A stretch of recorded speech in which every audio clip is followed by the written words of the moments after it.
Le futur. Après le bug de l'an 2000, la civilisation a été éradiquée. Toutes les connaissances ont été perdues. Objection! Si vous demandez à vos parents ce qu'ils lisaient dans leur jeunesse, il y a des chances qu'ils vous parlent des aventures d'Alice Détective, des Sœurs Parker ou des Frères Hardy.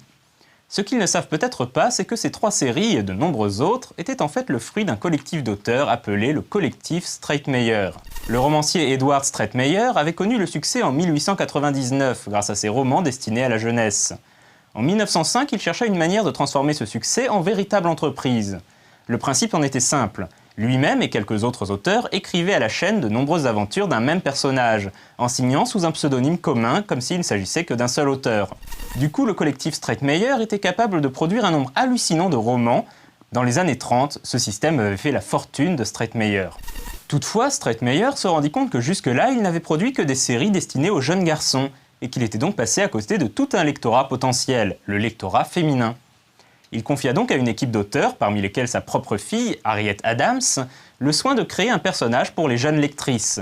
Ce personnage fut Nancy Drew, alias Alice Roy chez nous, et ses auteurs prirent le pseudonyme commun de Caroline Keene. Les enquêtes de Nancy Drew furent un succès d'édition sans précédent, et son héroïne devint le modèle de nombreuses jeunes filles. Un autre personnage emblématique du collectif Stratemeyer, moins connu chez nous, est le jeune inventeur Tom Swift. C'est l'archétype de l'enfant surdoué capable de créer des inventions révolutionnaires, certaines en avance sur leur temps, comme un ordinateur ou un avion capable de franchir le mur du son.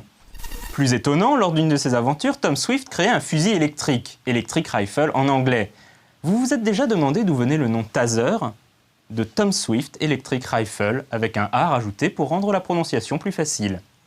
Tom Swift fut également une source d'inspiration pour de nombreux garçons, parmi lesquels Steve Wozniak ou encore Isaac Asimov.